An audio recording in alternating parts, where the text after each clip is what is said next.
Hello and welcome. This is a presentation on the autonomic nervous system. I'm Dr. Julie Kodev. The letters after my name mean that I am a chiropractic neurologist, a massage therapist, and a yoga teacher. These PowerPoint lecture slides were prepared by Karen Dunbar-Kariva from Ivy Tech Community College, and it is taken from this book. So I call this the Marib book, Elaine and Marib Kaja-Hon. So I just call it Marib for short. This is Human Anatomy and Physiology from the 10th edition here. So let's go ahead and get started. So let's set an intention for something we want to get out of this presentation. One of the things that I like to talk about when I talk about the autonomic nervous system is the dichotomy of what's going on in our body. So this fight or flight versus rest and digest. What is the body trying to achieve? What is that homeostatic middle ground between those two things? And how does it automatically control this? So autonomics and automatic are kind of interchangeable in my mind's vocabulary. So understanding this also helps as a healthcare practitioner in so many ways that we'll talk about. But basically, what are the effects of the sympathetics or fight or flights? How does that affect the tightness of our muscles, the subluxation patterns, our nervous system in general, and what's it going to do to our diseases of the day? How is it reflected in our diseases of today in things like diabetes and high blood pressure? We can really bring it back to sympathetic dominance, or this kind of fight or flight state that we're stuck in a lot of times. And this is also going to help us in understanding the medications that are prescribed for the diseases of today. So let's go ahead and get started. This is chapter 14 in the Marib book, but it is excerpts of chapter 10 in our Nolte book. We've been following along with Nolte chapter by chapter, and I went outside of Nolte to this resource because I think that this does a better job and a little bit more comprehensive than Nolte's take on the autonomic nervous system. So let's get started. Autonomic nervous system consists of motor neurons that innervate our smooth muscles, our heart, our glands. It makes adjustments to ensure optimal support for our body's activities. It's going to shunt blood to areas that need it and adjust heart rate, blood pressure, digestive processes, etc. It operates via subconscious control, so we're not necessarily aware of it. We become aware of it. We can use biofeedback tools such as blood pressure monitors and pulse ox, monitoring our pulse, our heart rate, and our oxygen saturations in our blood, and that'll give us a good idea on what's going on with our autonomic nervous system. We can also call it the involuntary nervous system or the general visceral motor system. How do we classify the autonomic nervous system? So we have this diagram here. The central nervous system is to the left. That's going to be the brain and the spinal cord. Peripheral nervous system is everything else, and we're going to subdivide that into sensory, which is the afferent division, which is dedicated to chapter 9. Then we have the motor or the efferent division, and we're going to see that subdivided into the somatonervous system and the autonomic nervous system. So soma means body. So think of this as the nervous system to your muscles. And if you were to draw your body or ask a 10-year-old to draw the body, this would be what they're referring to most likely. The autonomic nervous system, or the ANS, is subdivided into the sympathetic division and the parasympathetic division. Sympathetics are going to be your fight or flight, and your parasympathetics are going to be your rest and digest. Sympathetics, that fight or flight response. So note that one leg is forward, one hip is going to go up, one hip is going to go down. In chiropractic, we would call this a PI ilium and an AS ilium, right? So it's dropped posterior and inferior, and then the other side would go anterior and superior. And then the sacrum would compensate. Look and see how the one shoulder is higher than the other, and the neck is going to be compensated as well. That is the response over and over and over again. Whether we're seated, standing, running, if it's a physical threat or an emotional threat or something we read on the internet. So we're primed to fight or flight. There's also a division where instead of fighting or flighting, it's going to be more beneficial for us to freeze and appease, like this bunny rabbit here. So if this bunny rabbit, if I were on a walk with my dog Oliver, who is a boxer pit bull, and he sees a bunny rabbit, and let's say he's off leash, and he sees this bunny rabbit, does that bunny rabbit want to run from my dog? Now, probably okay. My dog's like 9 now, a little bit slower, still pretty fast. But when he was a puppy, no, I don't want to race that guy for my life. So my dog's attention span is going to kind of move on really quickly. So if this bunny rabbit just freezes and doesn't move and doesn't run, it's not going to trip that predator-prey instinct in my dog, and my dog would chase after it. But if it's just real still, my dog probably loses interest, might not even notice. Okay? The squirrel, on the other hand, with the shaky tail, my dog's going to notice that, and my dog goes after squirrels regardless, but not so much bunny rabbits when they just sit there. So that's the idea. This comes into play, let's say that you're on public transportation. And if you've ever ridden on public transportation, sometimes some of the people are unpredictable and might be having some sort of psychotic break and yelling and moving around. Is it always a good idea to fight them when that starts to happen? No. And we might not be able to flight and get off of that train or bus at that moment in time. We can at the next stop, but we're not going to get up and run to the door. That would also trip up that predator prey. So what are we going to do?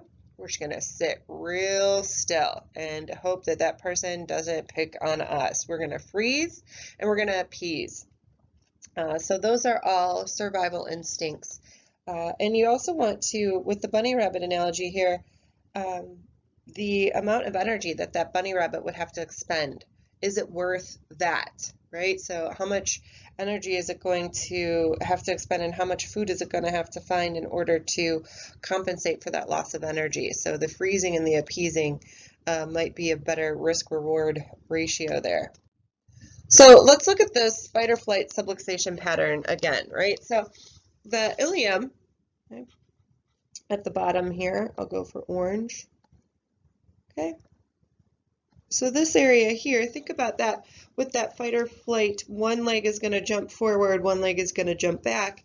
If you've ever watched a skateboarder, if you're a skateboarder or a surfer, snowboarder, anything with a board, usually the same foot is going to go forward and the same foot is going to go back, right? That's kind of a pre-programmed response. It's also a pre-programmed stress response in our body. So maybe the left hip goes anterior and superior. Maybe the right ilium goes PI, posterior and inferior. And then what's going to happen to the sacrum in the middle? Can't really see the sacrum here, but we know it's a triangular bone here. And so it's going to tilt one way or the other depending on this response. And then the lumbar spine is going to compensate one way or the other for this response as well, because that the base has tilted, everything else is going to tilt. So think of it like a building, right? And then what you saw was one of the shoulders might be higher, right? But that doesn't just happen out of nowhere. So let's say that we see this rotation of the lumbar spine this way.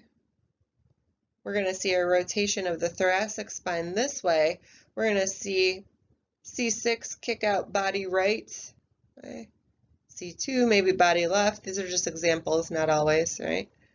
Atlas might kick out to the right, and then the little teeny tiny pulley muscles of the suboccipital muscles in here are going to Attempt to keep your eyes level with the horizon in this position. We can't be walking around with a crooked neck. And also in this, we're going to see this shoulder come up and the arms flex in some protection. So if we come in and we just see that shoulder and we want to adjust that shoulder or massage or whatever treatment modality that you choose to do, just to that shoulder, we're not getting to the root of the problem here. We have to understand the autonomic nervous system and the pre-programmed stress response of everything that's happening in our body here, starting with the ground up. Okay, so if you saw a building and you were a builder and you were remodeling it and the building was crooked and the foundation was crooked and the roof was crooked, would you fix the roof first? I would fix the foundation first. There's different schools of thought with the human body, but that's my school of thought that I subscribe to. It makes sense to me. Fix the foundation. And then when we come up here, the neurological response from these suboccipital muscles will start to let go, and it won't hang on for dear life trying to create a situation where the eyes are level with the horizon. So it makes sense to start from the ground on up. It will unlock a lot of these responses and then be a whole lot easier to straighten out the neck and the head. The other half of this dichotomy is the parasympathetic nervous system, and this is responsible for rest and digest. So we have this puppy dog with his cute little face in the bowl, right? So you eat and then you get sleepy. So sympathetics, fight or flight, freeze and appease, and parasympathetics, rest and digest.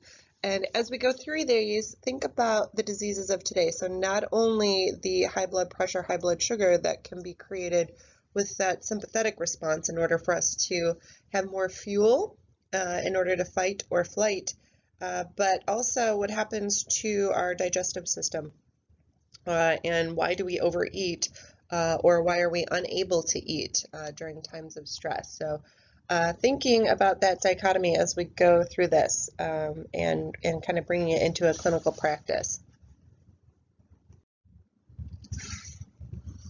Autonomic versus somatonervous system, both are going to have motor fibers, but they're going to differ in their effectors and their efferent pathways and ganglia and the target organ response to neurotransmitters. Somatonervous system innervates skeletal muscle. Autonomic nervous system innervates more cardiac muscle, smooth muscle, and glands. Yes, there's going to be a somatoskeletal response to the autonomic nervous system, but if we wanted to draw clean-cut lines, this is how we would draw them. Efferent pathways and ganglia. Sympathetic nervous system cell body is in the central nervous system. And a single, thick, myelinated group A axon extends in the spinal or cranial nerve directly to the skeletal muscle. Autonomic nervous system pathway uses a 2-neuron chain. We see preganglionic neurons, where the cell body is in the central nervous system with the thin, lightly myelinated preganglionic axon extending to the ganglion. Now remember that ganglion is where the cell bodies are. Okay. Postganglionic neurons are outside the central nervous system, and that's the cell body synapses with the preganglionic axon in the autonomic ganglion, with non-myelinated postganglionic axon that extends to the effector organ. It's a mouthful. We're going to go through this to where it's understandable.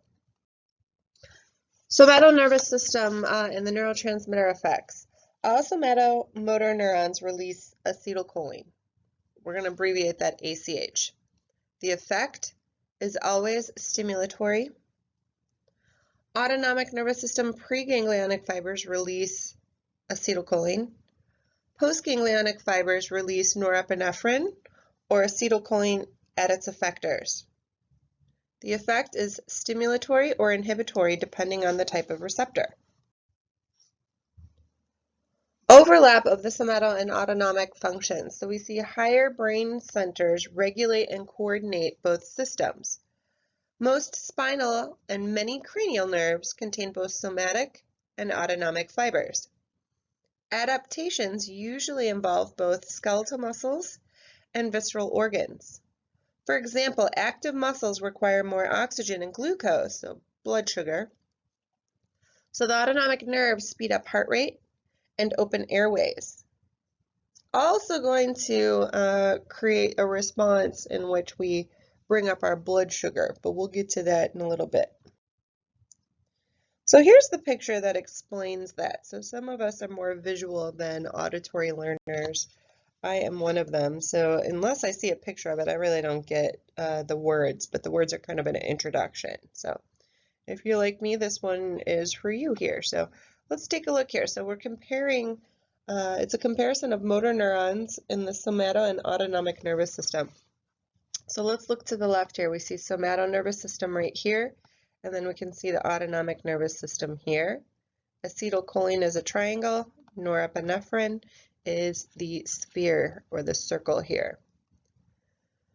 So let's look at the somato nervous system up top. So cell bodies in the central nervous system here. And then our peripheral nervous system, we see these heavily myelinated axons. If we're in the peripheral nervous system, those are Schwann cells. Okay? So heavily myelinated axons. We see a single neuron from the central nervous system to its effector organ. Here, it's going to bicep. Okay? Bicep muscle. So single neuron, acetylcholine is the neurotransmitter, makes the bicep fire off, it's stimulatory. And moving down to the autonomic nervous system here, let's look at our sympathetics first. So we see our cell body here in the central nervous system. We have just a lightly myelinated preganglionic axons coming in. We see the ganglion here, and acetylcholine is going to be the neurotransmitter. This is non-myelinated postganglionic axon here, and then it's going to release norepinephrine. Here at the bottom, we have a release of acetylcholine again, and then it's synapsing here affecting the adrenal medulla. So the adrenal medulla is going to give us adrenaline, or what we can also call epinephrine. So it's going to give us epinephrine and norepinephrine. Note the word parts there. Epi means above, nephr is a word root for kidney. So adrenal, same thing, add above, and then renal, kidney, so adrenal glands above the kidney. It's going to release this epinephrine and norepinephrine into the bloodstream, and then it's going to affect our digestive tract, our heart, smooth muscle, glands, cardiac muscles.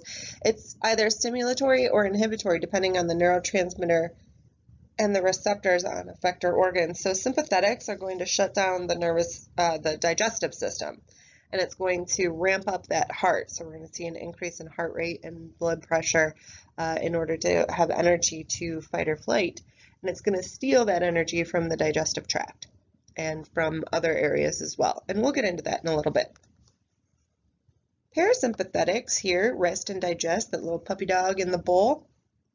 Lightly myelinated preganglionic fibers.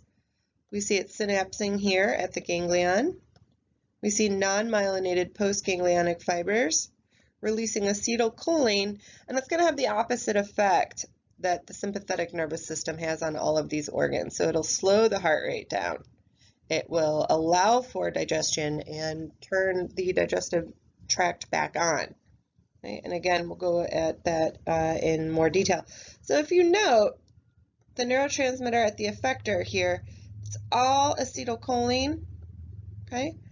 Except here we see norepinephrine, epinephrine, norepinephrine.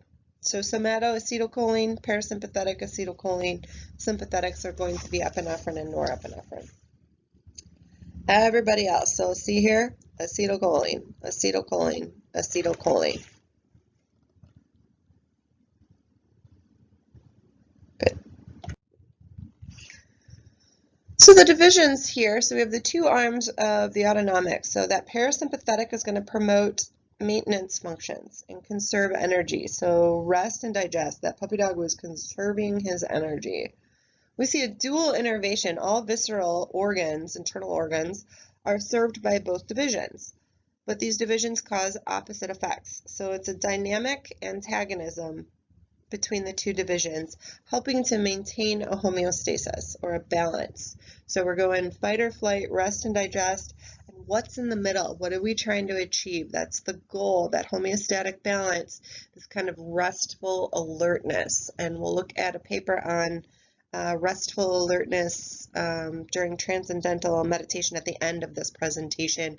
I think it kind of does a good job of bringing it together on what's the actual goal here, because we don't want to fight or flight all the time or freeze and appease all the time, and then there's got to be more than just eating and digesting and fighting and flighting, right? What's in the middle? So thinking about that as we go through this, and that we'll get to a paper at the end on that restful alertness. Role of the parasympathetic division: it keeps the body energy use as low as possible, even when carrying out maintenance activities. So it directs digestion, diuresis, defecation, so digestion and elimination, basically. Referred to as rest and digest. Example, person relaxing and reading after a meal. So reading, a lot of us don't tend to read books anymore, but we'll read our computer screens and our phones and such. Blood pressure, heart rate, respiratory rates go lower. The GI tract activity is high, and pupils become more constricted, and the lens accommodates for close vision. So what you would do for reading a book or back in the day making tools, things like that, the pupils would be dilated in the sympathetic response because you need to see as far away as you can out on the horizon looking for threats. And then in the parasympathetics, when it's rest and digest and you're feeling safe, you can focus on close-up work. So that sympathetic division mobilizes the body during activity, and we're calling it the fight or flight system. So this is going to be more dominant when we are exercising, we're excited, or during an emergency, embarrassment. All those things are going to activate the sympathetic nervous system. We're going to see an increased heart rate, dry mouth. We might feel cold, sweaty, and we're going to see dilated pupils. So think about this when you see a patient with Sicca syndrome, dry eyes, dry mouth, right? What's going on with their sympathetic nervous system that's causing that dry mouth? Yes, Sjogren's, autoimmune, Sicca syndrome, but why, right? So go a little bit deeper. Nervous system controls and coordinates every single aspect of the body. Go deeper and you'll find it in the nervous system. During vigorous physical activity, we're going to see blood shunted to the skeletal muscles and to the heart. We're going to see dilated bronchioles in order to get more oxygen, and it's going to cause the liver to release glucose. So what we're looking at here is we're going to see higher blood pressure and higher blood sugar. And this is a common presentation in a lot of our patients today. They're going to have high blood pressure and they're going to have high blood sugar, and they might just be prescribed a medication, and that's not really getting to the root of the problem. That medication, a lot of times they'll be on something like a beta blocker, which is going to block that adrenaline response, or this sympathetic response, if you will. But we'll get into that as well as we move forward. Just kind of keep an eye out for these things. So I find it interesting that the blood is being shunted to these different areas, right? So how is it being shunted to these different areas? It's turning it off from the digestive tract and going and making it go to our bigger muscles for fighting and flighting, and to our heart. So it does this with these precapillary sphincters here. Okay, so precapillary sphincters, right? Little guys in here, little circular muscles right about in here, okay, right before the capillary bed. So this would be the capillary bed here. So remember our circulatory system here. In a basic recap, we have our artery, an arteriole, which is a small artery, and then we have a capillary bed, where the exchange of blood is going to, well, the blood's going to become interstitial fluid, which has the good stuff that we want to the cells, and then that's going to go off into the lymphatic system. But here we're going to have this filtrate come out as interstitial fluid, and then the blood that's left over stays in the circulatory system and goes through the venule, and then the vein, and then into the superior inferior vena cava, back to the heart, and so on. So when these capillary sphincters, precapillary sphincters close, we're stopping the blood supply here. So see how it's pale? So we're stopping the blood supply there, and the hope is that it's just temporary. We're not supposed to stay in this fight or flight state for very long. We're supposed to run away from whatever the threat is, get back to our cave where we are safe, and then have a meal and a rest and get up and do it again the next day. But too many of us walk around in this fight or flight stage, in this kind of anxious stage, and then we just kind of pass out at night, right? From exhaustion, maybe, or maybe not sleep very well at all, and don't go into a fully restorative rest and digest type of sleep. So that's going to stop blood flow to digestive tract, to the reproductive tract. We're going to see the abdomen actually, we'll see it and feel it become cold, and lack of blood supply, and we'll see irritable bowel syndromes because of it, fertility issues perhaps, or at least menstrual issues perhaps from it. And so when I see this right here, it immediately makes me think of cupping. What are we doing with these cups down here? Okay, so this is my friend Cinnamon. She is a licensed acupuncturist and massage therapist, and she is cupping this person. Right, so I can just picture this right here, opening up these precapillary sphincters and allowing that blood supply to kind of come back and nourish. So in cupping, if you're familiar with that, we see different colors of the blood come to the surface. So if the blood has been here for a short period of time and no circulation coming in here, it starts to degrade a little bit, and we're going to see it turn kind of a purplish color because of that degradation of the blood in this capillary bed that's stagnant, that's not being used. If this has been going on for a very long period of time and that blood has been totally digested away and no new blood has come into there, we would see this severe qi and blood deficiency. We might not see a reaction whatsoever. When you cup the person, yes, you're going to see some sort of redness maybe come into the surface.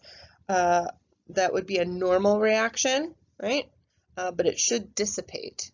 If we see nothing, we see that as a qi and blood deficiency, and that this state has been going on for a very long time. We might see toxin accumulation, so different colors kind of coming out from that stagnant blood. But a nice kind of pink, healthy circulation is what we're looking for. There should be like a normal blood flow through here, right? Excessive dampness will happen, and we'll see these little, what look like little water blisters on the skin. First time I saw that happen, it kind of freaked me out, thought I did it wrong. It's kind of hard to do fire cupping wrong, in my opinion. The suction cups, yeah, you could put way too much suction on those, but the fire cupping kind of has a limiting reaction there. Not to say that you can't, but kind of freaked me out. But I sent pictures of it to my mentor, and then they explained the excessive dampness to me. Moderate stagnation, just a little bit of stagnation through here. Good thing we kind of woke it up, right? And then we would see this severe stagnation. What do you think Michael Phelps has here? That looks pretty severe to me, which, you know, surprises me, honestly, because he's such an elite athlete. This heat here, though, so we might see this really red, bright red reaction, and that's a lot of heat in the area. Okay, something to think about here when we're studying the autonomic nervous system, because the autonomic nervous system is responsible for, are these precapillary sphincters open or closed to that specific area. Now remember, it's going to change when we go through the body systems here on what's affected when we are in a sympathetic state. The amount of blood supply to different areas is going to change. So it's not all or nothing. Not every precapillary sphincter is open in a sympathetic response, and not all of them are closed in a parasympathetic. So it depends on the organ system.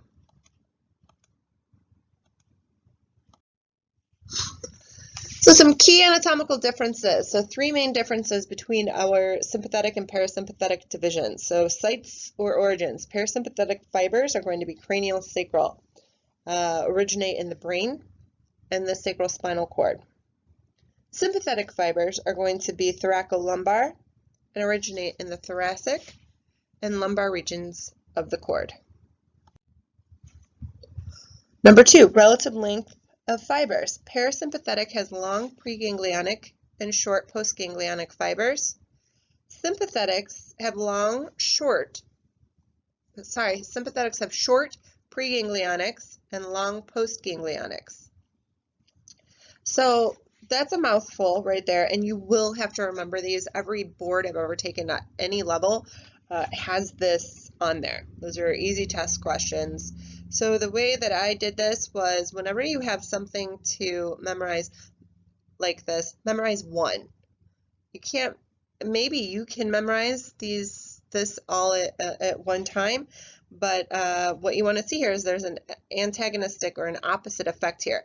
Parasympathetics long pre, short post. Sympathetics are the opposite, short pre, long post. So I just memorized parasympathetic has long pre. And the way I remembered that was parasympathetic starts with a P. It's a longer word, okay? And it's preganglionic. Okay, so parasympathetic long pre. Okay, so parasympathetic long pre. And then I just play a word game if they're asking me for sympathetics, right? So sympathetic would have a short pre, which is the opposite. Okay, so you just kind of play a word game after that. Number 3, location of ganglia. Parasympathetic ganglia are located in or near their visceral effector organ. Sympathetic ganglia lie close to the spinal cord. Some key anatomical differences between the autonomic nervous system divisions. So we can see in purple the parasympathetics on the left and the sympathetics on the right. So let's take a look here. So we have the brain, obviously. So here's the front, here is the back side of the body.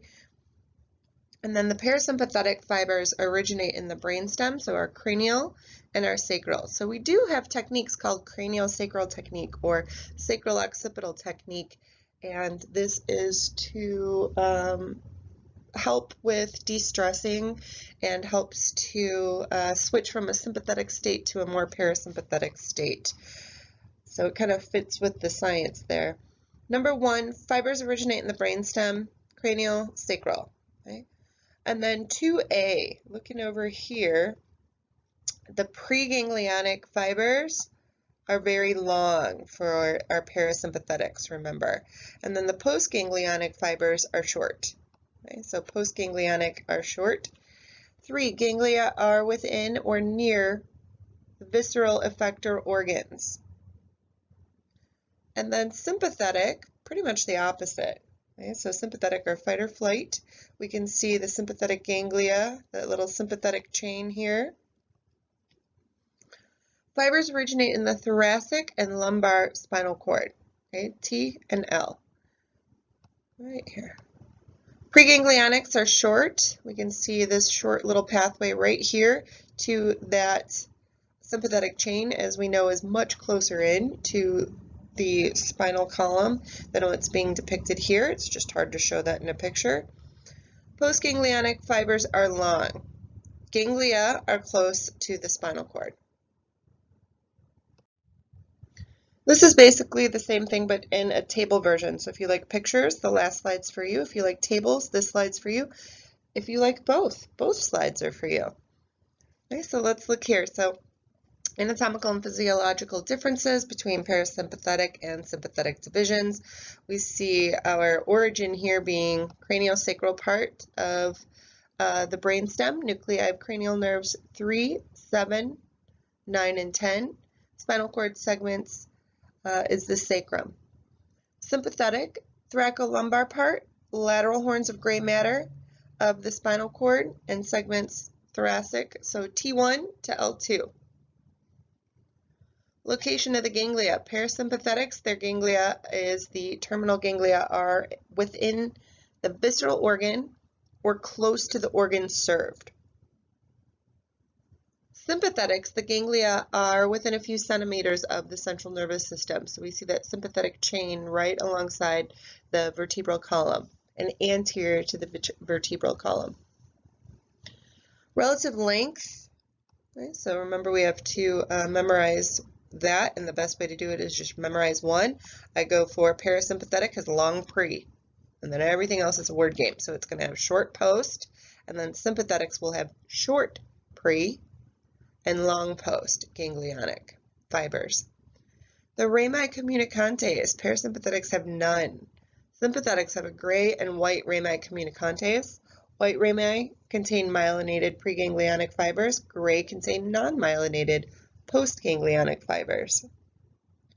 Degree of branching of preganglionic fibers, minimal in parasympathetics, extensive in our sympathetics. What's the functional role? Parasympathetics maintain functions, conserves and stores energy, rest, and digest. Sympathetics prepares the body for activity or fight or flight. Neurotransmitters used. So parasympathetic, all preganglionic and postganglionic release acetylcholine. So these are cholinergic fibers. Easy, right? Acetylcholine. Sympathetics, all preganglionic fibers release acetylcholine. Most postganglionic fibers release norepinephrine, or adrenergic fibers are doing this. Postganglionic fibers serving sweat glands release acetylcholine. So sweat, acetylcholine. Neurotransmitter activity is augmented by release of adrenal medullary hormones. So adrenal medulla gives us norepi and epi. Adrenal cortex gives us our corticosteroids, remember. So this is adrenal medulla here.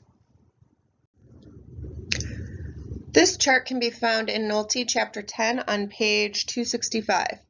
So it is not a reasonable expectation to memorize this chart. So don't worry about that. But what the interesting thing is that there is an organization, a rhyme, a reason for our parasympathetics, our sympathetic effect, where the nerve is, and what section of the spinal cord is responsible for what. So that's why we look at this. It's extremely important as a body worker when we look at these areas like T1 to T3. Who would have thought that that is going to have an effect on the pupils and dilation of the pupils, right? So it's interesting to look at this and see that there's a rhyme and a reason, but no need to memorize, just like you wouldn't need to memorize the circuit breaker in your house. It's labeled.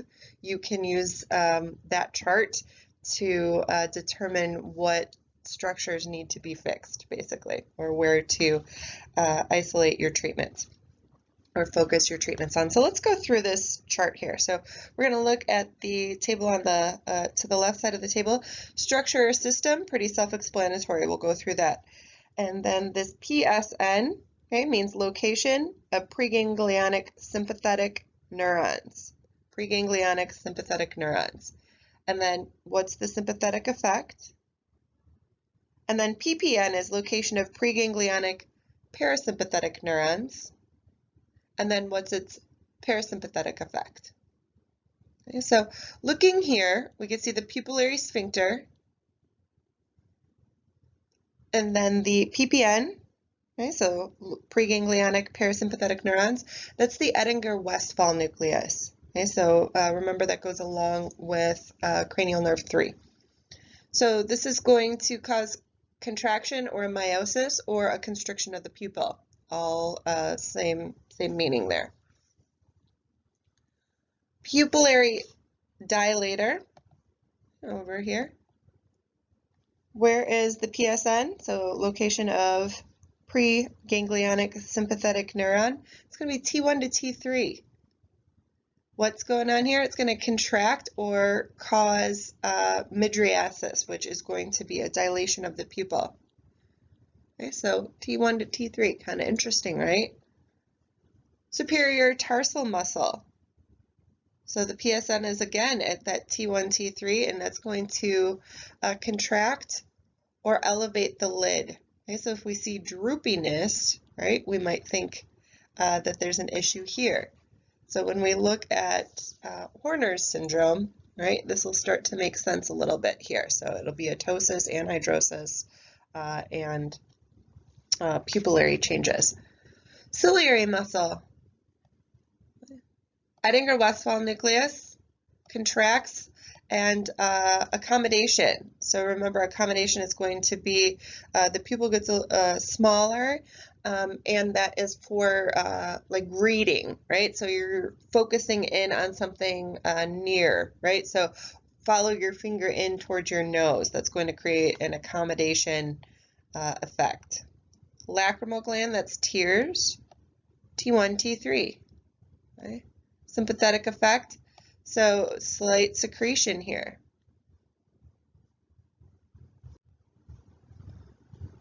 What is the PPN? Okay, so location of preganglionic parasympathetic neurons.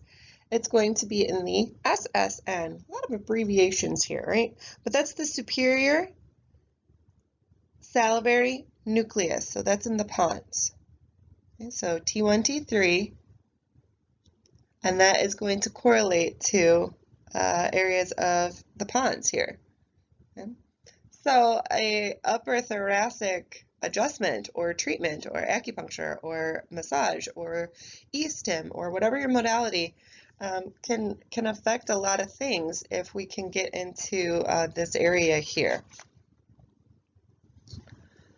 Salivary glands, T1, T3 again.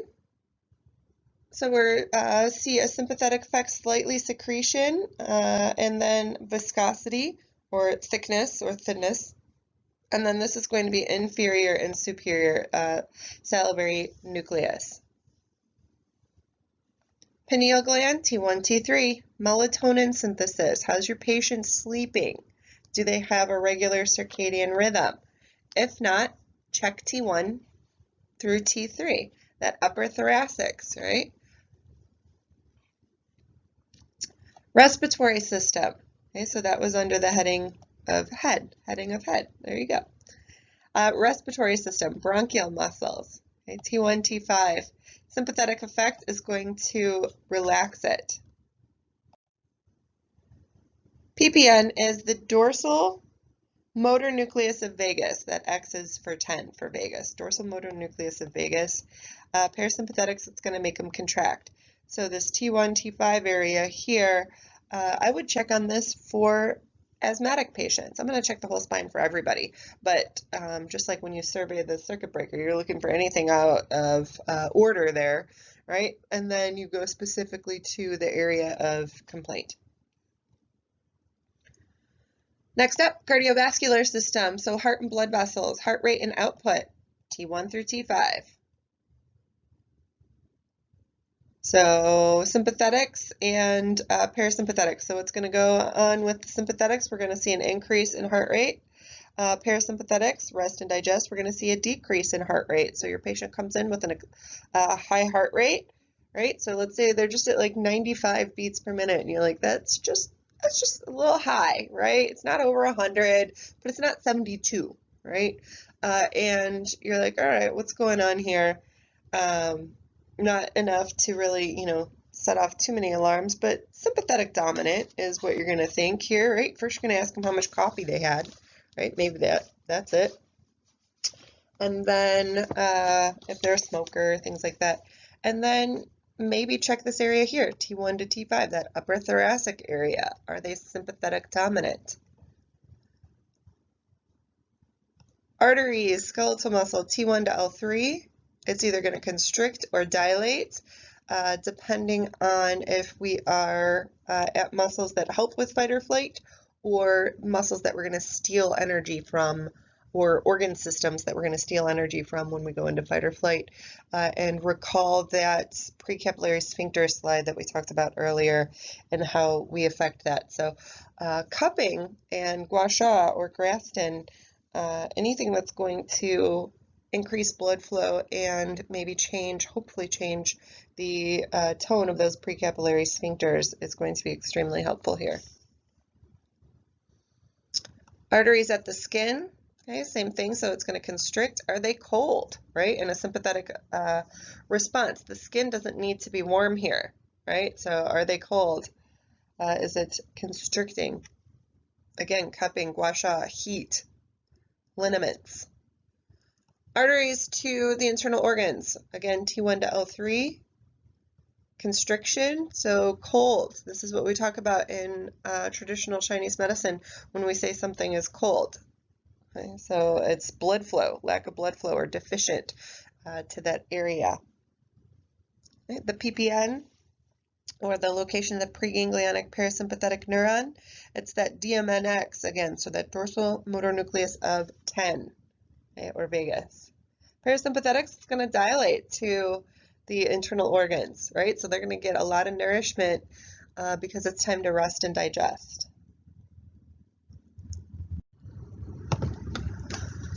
The GI system, gastrointestinal, so stomach and intestines. So motility here, so movement, so think of peristalsis, movement of the digestive tract. The PSN, T6 to L3, check those areas. Sympathetics, we don't need that energy right then and there in order to digest the food. We need the end product of that energy in order to fight or flight, but we don't need to be actively digesting things when we are running or fighting. So it's going to shut it down or slow it down. PPN for this is going to be the DMNX, so vagus, remember?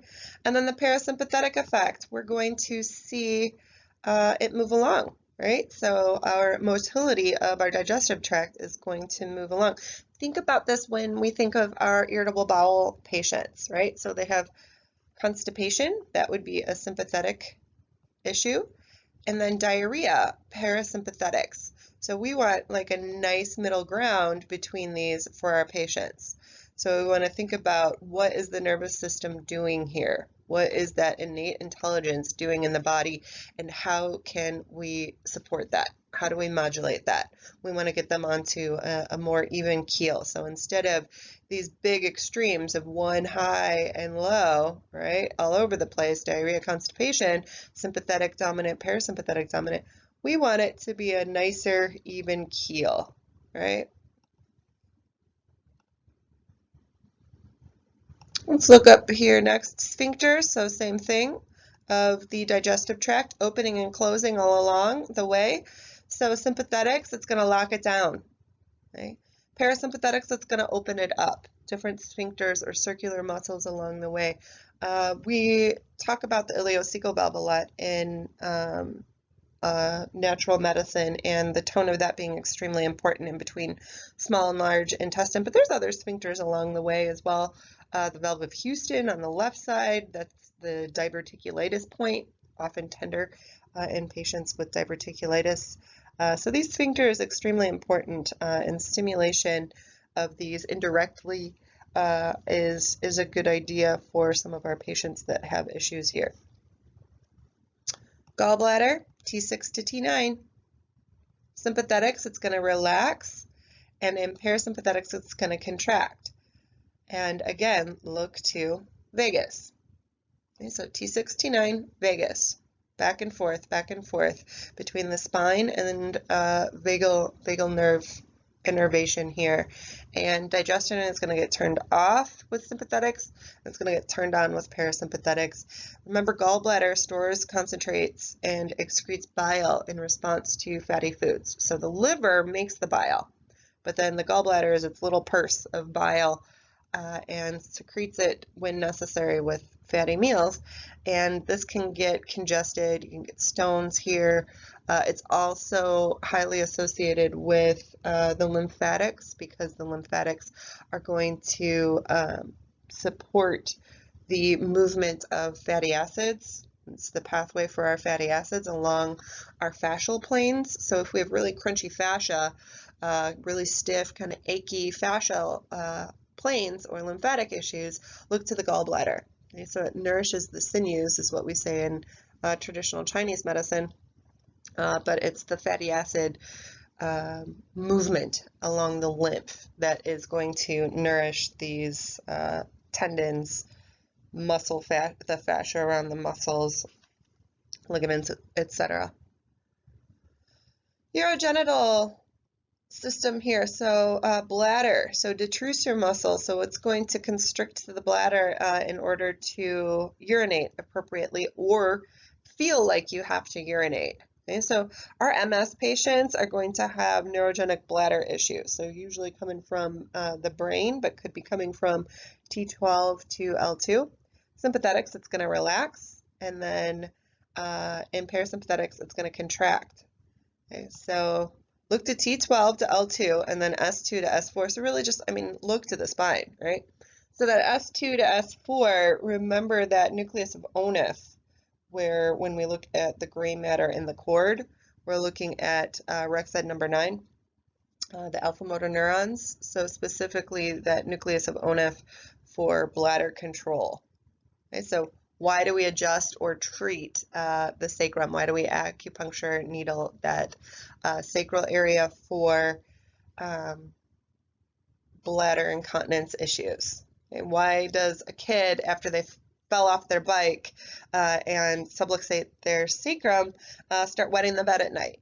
Right. So first things first, you look into abuse if a kid suddenly starts wetting the bed at night, but it could be simple trauma to the sacrum, and then you adjust the sacrum, and they think that it's magic. It's not. It's neurology. I think neurology is magic, but that's why it's my chosen field.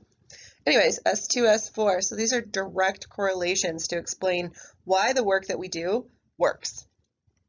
Bladder sphincter, internal control, again, T12 to L2. It's going to contract in the sympathetics and relax in the parasympathetics. Again, sacral function here. Seminal vesicles or vas deferens, T10 to L1, contract during ejaculation. Penile or clitoral arteries, T10 to L1, dilate or constrict.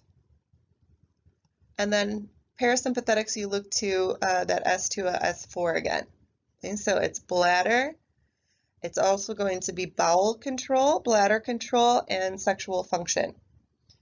So parasympathetics, it's going to dilate. So the parasympathetics is going to increase blood flow to the reproductive tract. So that's going to be erection of penile and clitoral tissue. Skin. Sweat glands, T1 to L3. This is going to make us sweat, secretion. So you can needle into this area or adjust into this area or any modality that you choose into this area, and we're going to see a sweat reaction, so a sympathetic response a lot of times. So if I get adjusted and any of these areas were tight, my hands will get a little sweaty, and I know that that was a good adjustment. I needed that. Piloerector muscles here, so these goosebumps muscles, okay, so the little muscles that create goosebumps, T1 to L3, it's going to contract and give you goosebumps. Adrenal medulla, so this is going to give us epinephrine and norepinephrine, or adrenaline and noradrenaline, same. So look to T8 to L1, and it's going to secrete or give us that sympathetic hit of adrenaline. Here is the DMNX that's listed on the previous table. So dorsal motor nucleus of vagus or cranial nerve 10. So right here, and it's this bilateral purple line area. And where are we here? These are the cerebellar peduncles. So the cerebellum has been cut away. Doesn't really look that far out here. There you go. So cerebellum has been cut away, and this would then be the floor of the fourth ventricle. So let's look at this again with a little bit more specificity. Parasympathetics, also called the craniosacral division, because the fibers originate from the brainstem and the sacral regions of the cord. They have long preganglionic fibers extending from the central nervous system almost to their target organs. They synapse with the postganglionic neurons in terminal ganglia that are close to or within their target organs. Short postganglionic fibers synapse with their effectors. And here is our picture again, just in a little bit bigger and a little bit more detail. So we can see fibers again, craniosacral in origin, pregang, long, postgang, short. The ganglia are near the visceral effector organ. There's a really great article called The Parasympathetic Nervous System at the ScienceDirect.com, cited at the bottom there, with a lot of really good information if this is of interest to you. So, in your spare time, you can read up on that. But this article starts off by reminding us that the parasympathetic nervous system is an anatomically defined division of the autonomic nervous system, being that part whose motor components run in cranial nerves 3, 7, 9, and 10, and in the sacral nerves as well. So cranial nerves 3, 7, 9, and 10, and sacral nerves are the parasympathetic component. Let's look specifically at the cranial part of the parasympathetics. The cell bodies are located in the brainstem. Preganglionic fibers run in ocular motor nerves, so cranial nerve 3, and these are controlling the smooth muscles of the eye, causing the pupils to constrict and the lenses to bulge for focusing. Postganglionic cell bodies located in the ciliary ganglia within the eye orbitals. The visceral motor or parasympathetic efferent component for cranial nerve 3 would be the Edinger-Westphal, or the visceral motor nucleus. So remember, we're getting away from naming things eponyms or after people's names. So Edinger-Westphal, visceral motor, same. So this nucleus is located in the midbrain, dorsal to the anterior portion of the ocular motor complex. Preganglionic visceral motor axons leave the nucleus and course ventrally through the midbrain with the somatomotor axons. The parasympathetic and somatic axons together constitute cranial nerve 3. The parasympathetic axons are located on the surface of the nerve. Therefore, when the nerve is compressed, the parasympathetic axons are the first axons to lose their function. The parasympathetic axons branch from the nerve to the inferior oblique muscle and terminate in the ciliary ganglion near the apex of the cone of the extraocular muscles. Facial nerves, or cranial nerve 7, stimulate the large glands in the head. So this is going to be for saliva and tears, so think fluids. Okay? Facial fluids. Fibers that activate nasal and lacrimal glands. Okay? Lacrimal tears have synapses in the pteropalatine ganglia. So to me, tears and ptero sound similar, so that's how I memorized it to keep it straight. Fibers that activate submandibular and sublingual salivary glands synapse in the submandibular ganglia. That one's pretty simple, submandibular.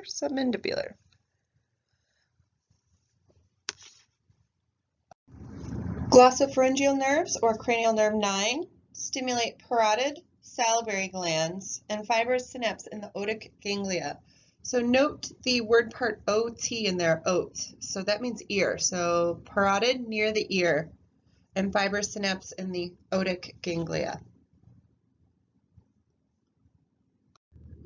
Here's another perspective for you on a lateral view. You can see where we are. Cerebellum is here, pons is here, so medulla is here, midbrain would be up here. You can see inferior colliculi, superior colliculi here, cheekbone, and then here is that parotid gland and the otic ganglion. And then you can hang out with this picture for as long as you like and kind of get another perspective. It's a nice book called Cranial Nerves, Function and Dysfunction. It's a very commonly referenced book when talking about cranial nerves and the diseases and deficits that are affecting it. Sacral part of the parasympathetic division originates from neurons in S2, S3, S4, and serves the pelvic organs and distal half of the large intestine. Axons travel in ventral roots of the spinal nerves. So when we see ventral roots, we automatically think motor. They branch off to form the pelvic splanchnic nerves. They synapse with the ganglia in the pelvic floor at the, we call it the inferior hypogastric or pelvic plexus. It's also synapsing at the intramural ganglia in the walls of the distal half of the large intestine, urinary bladder, ureters, and reproductive organs. And this picture is the whole picture from the previous slides that were kind of cut in parts and pieces. So you can see the different ganglia that we were just looking at here. So ciliary ganglia, pteropalatine, submandibular, otic, cardiac and pulmonary plexus, celiac plexus, wasn't mentioned, but celiac disease usually associated with gluten, but celiac is just the region. Right? So celiac is going to be the region of the digestive tract, and so when somebody had celiac disease, we now associate it with gluten, autoimmune gluten dysfunction, but really it's similar as what we call like lung disease or heart disease. We're just naming the organ or the area of dysfunction. So that's where that celiac gets its name from. And then we can see the sacral aspect here, the pelvic splanchnic nerves represented here, inferior hypogastric plexus. So really just puts everything in perspective. We could see the pre and the post ganglionic lines there as well. Moving on to the sympathetic division, sympathetic is more complex and innervates more organs than parasympathetic. Some structures are innervated only by sympathetic, like our sweat glands, erector pili muscles of the hair follicle, and smooth muscles of all of our blood vessels. Sympathetic, also called thoracolumbar division, we have our preganglionic neurons in the spinal cord segments T1 to L2, and they form the lateral horns of the spinal cord. And we've seen this picture before, but let's go over it now that we're into the sympathetics a little bit more. Number 1, fibers originate in the thoracic and lumbar spinal cord. 2A, preganglionic fibers are short. 2B, postganglionic fibers are long. So short pre, long post. 3, ganglia are close to the spinal cord. And then you can see all the way over here where it's going to affect the eye, skin, salivary glands, lungs, heart, stomach, pancreas, liver, gallbladder, adrenal gland, bladder, and genitals. Preganglionic fibers pass through the white rami communicantase and enter the sympathetic trunk, or we can call it the sympathetic chain, or the paravertebral ganglia. So these are next to the vertebra. Paravertebral ganglia vary in size, position, and number. There are 23 paravertebral ganglia in the sympathetic trunk. We have 3 cervical, 11 thoracic, 4 lumbar, 4 sacral, and 1 coccygeal. Note it does not correlate to spinal nerves. Close, but not exact. Nice picture here of it, so let's go through. Spinal cord is up here, so this would be front, this would be back. This would obviously be thoracic because we see ribs. And then we can see this sympathetic trunk, or this chain, coming down. These little bulbs are the ganglia linked together in this chain here. When I think of this, I think of the spinal cord is going to have a whole bunch of messages, and I think of it like a telephone, just a regular telephone that you can get any information to and from, doesn't matter. The sympathetic trunk, I think of it as the red phone in the White House. This is for emergencies only, and therefore we don't want any static on the line or anything interrupting it, right? So this would be the regular phone, and this would be the red phone in the White House. And let's clean that up a little.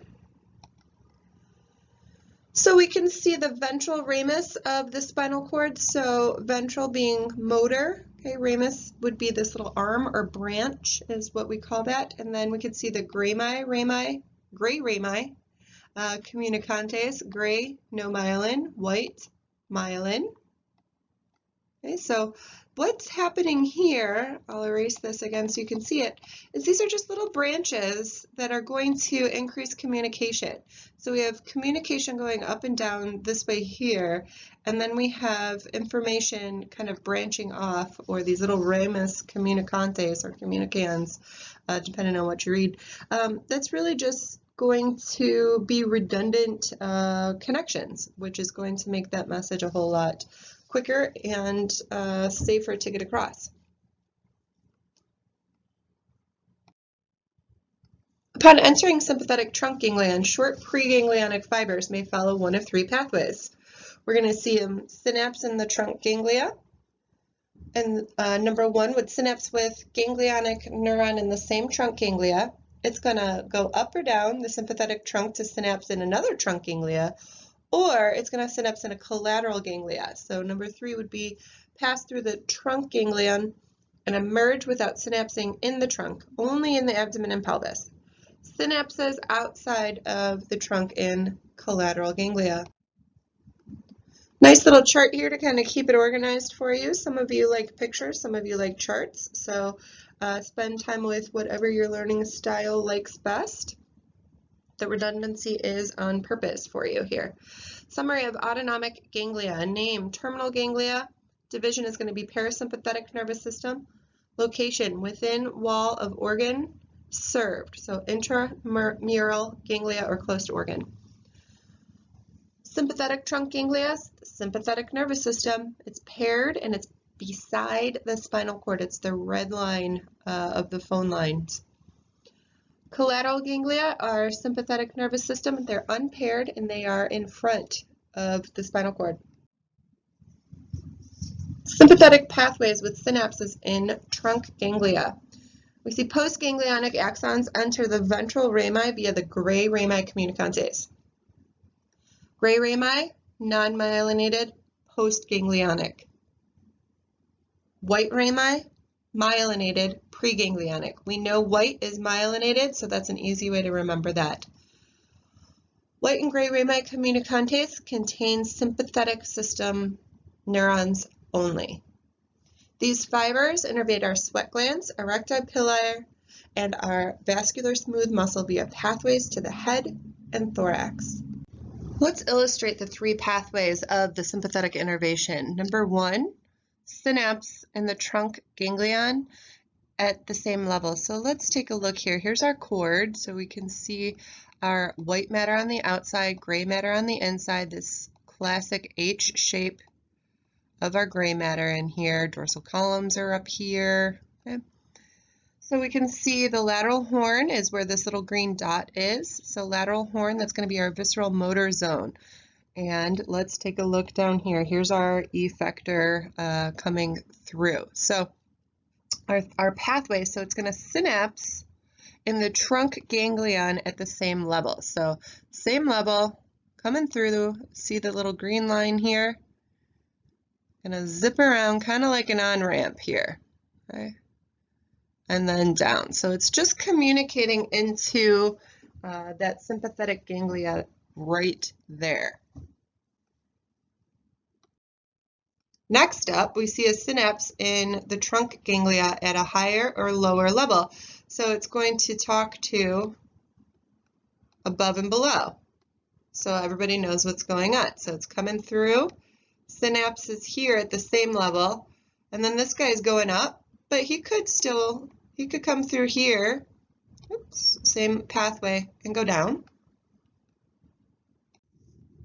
3. Passes through the sympathetic trunk to synapse in a collateral ganglion anterior to the vertebral column.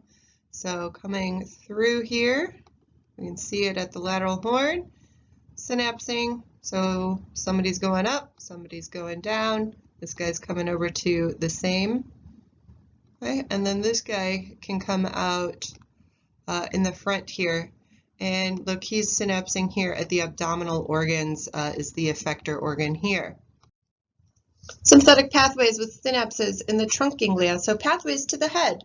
Fibers emerge from T1 to T4 and synapse at the superior cervical ganglion. These fibers innervate skin and blood vessels of the head, stimulate dilator muscles of the iris, inhibit nasal and salivary glands, innervate smooth muscle of the upper eyelid, and branch to the heart. So think of this again in a clinical setting. T1 through T4 areas, skin and blood vessels of the head, dilator muscles of the eye, nasal and salivary glands, upper eyelid, heart. So when we see patients that have issues in this area, I would look to these areas and see if there isn't something that we can do. This is the same picture from the previous slide, just a little bit bigger, so you can check that out and see it a little better. Pathways to the thorax. Preganglionic fibers emerge from T1 to T6 and synapse in the cervical trunk ganglion. Postsynaptic fibers emerge from middle and inferior cervical ganglia and enter nerves C4 to C8. These fibers innervate the heart via the cardiac plexus, thyroid gland in the skin, lungs, and esophagus. So issues in these areas, look to this area.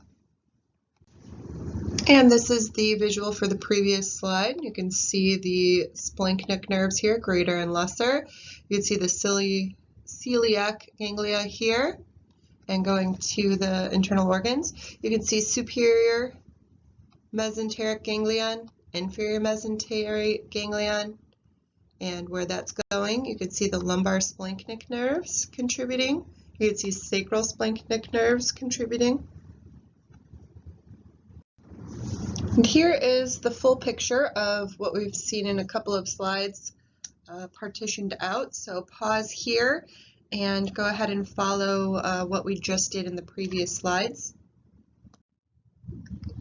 Pathways with synapses in collateral ganglia. So most fibers from T5 to L2 synapse in a collateral ganglia outside of the trunk, forming several splanchnic nerves. Okay, so what is a splanchnic nerve? Okay, so it relates to viscera or internal organs. It is, they're paired visceral nerves that contribute to the innervation of internal organs. So they carry fibers of the autonomic nervous system, visceral efferent fibers, as well as sensory fibers from the organs, or what we call visceral afferent fibers. All of them are going to carry sympathetic fibers except for the pelvic splanchnic nerves, which are going to carry parasympathetic fibers. So we're going to be looking here at the greater, lesser, and least splanchnic nerves, and then lumbar and sacral splanchnic nerves. So looking at this pathway again, the third one that we had just looked at, this is involving one of the splanchnic nerve concepts here. So we see the lateral horn, right, and then it can either go up, down, right, or we can also come out here, that collateral ganglion, like such as the celiac, or going into that abdominal area, and that's our collateral and our splanchnic. Splanchnic nerves interweave, forming abdominal aortic plexuses, or plexi, that contain several important ganglia. Celiac and superior and inferior mesenteric ganglia. So celiac, we know that already. Superior and inferior, up and down. Mesenteric, so mes is middle, entero is intestine, usually small intestine, but it can be intestine in general. So we can kind of figure out what's going on just by our medical terminology. Our postganglionic fibers from this ganglia then travel pathways to the abdomen and pelvis. Preganglionic fibers from T5 to L2 travel through thoracic splanchnic nerves. The synapses occur in the celiac and superior mesenteric ganglia. Postganglionic fibers serve the stomach, intestines, liver, spleen, and kidneys. Pathways to the pelvis. Preganglionic fibers originate from T10 to L2 and travel trunk to lumbar and sacral ganglia. Some synapses with postganglionic fibers that run in lumbar and sacral splanchnic nerves.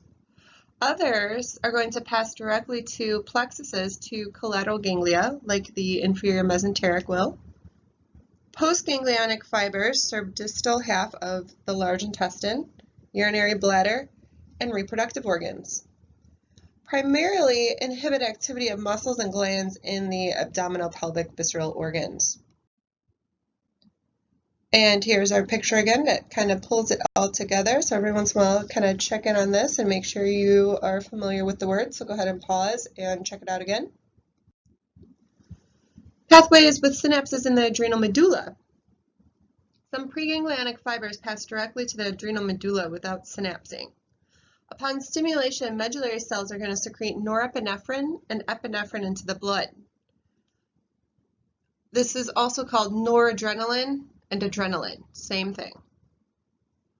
Sympathetic ganglia and adrenal medulla rise from the same tissue.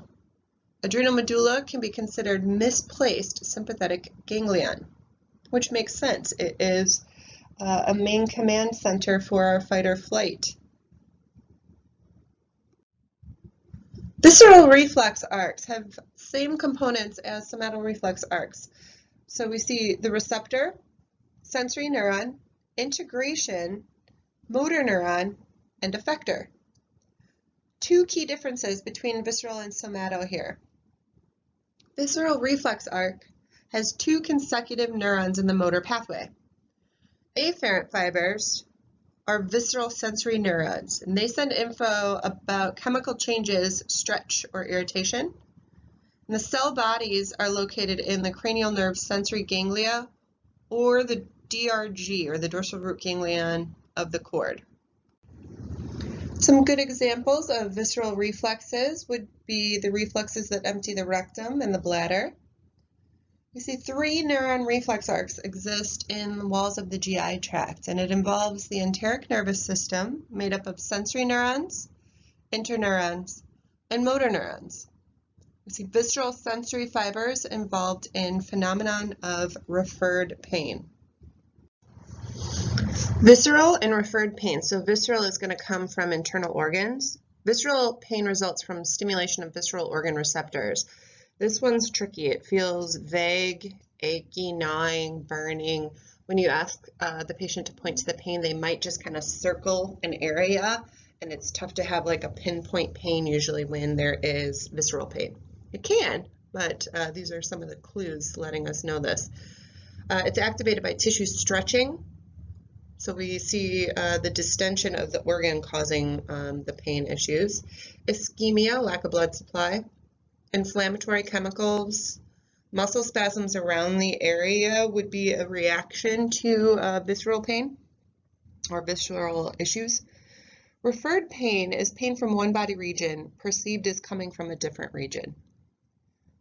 Notoriously, this is a confusing and difficult subject in Western medicine. Visceral and somatal pain fibers travel along the same nerves, so the brain assumes the stimulus comes from a common or somatic region. So like the left arm pain during a heart attack. So you might not even be able to trace it along a nerve line.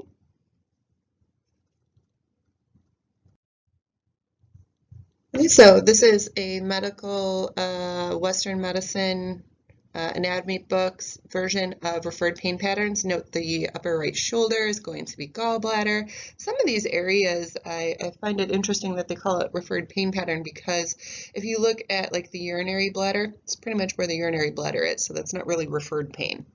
But this is the chart. Note the heart. Okay, so the jaw and then the arm coming down into the pinky finger. Sure looks like the heart meridian to me. So instead of chasing down referred pain patterns, I look to traditional Chinese medicine and the meridian patterns, and that helps to explain the referred pain patterns a whole lot more to me. It makes a whole lot more sense than trying to reinvent the wheel. So if you can't find it on a nerve line or something that you can easily see in the traditional anatomy books, look at the meridians. Gallbladder meridian. So note that we saw the right shoulder area being a referred pain pattern for the gallbladder, and look at where the gallbladder meridian goes. So kind of an interesting concept here. Looking at the visceral reflexes now, so we can see number one, the receptor in the viscera. So this internal organ has this receptor, and then we can see it travel up through the afferent pathway into that dorsal root ganglion, or the DRG, and we see it go into the cord. Okay, so visceral sensory neuron, and then 3 is going to be the integration center. So maybe preganglionic neuron is shown, maybe dorsal horn interneuron, maybe within the walls of the GI tract. Number 4, we're going to see the motor neuron, or the 2-neuron chain, preganglionic and postganglionic, and then out to the visceral effector and see the response. So this is the visceral reflex.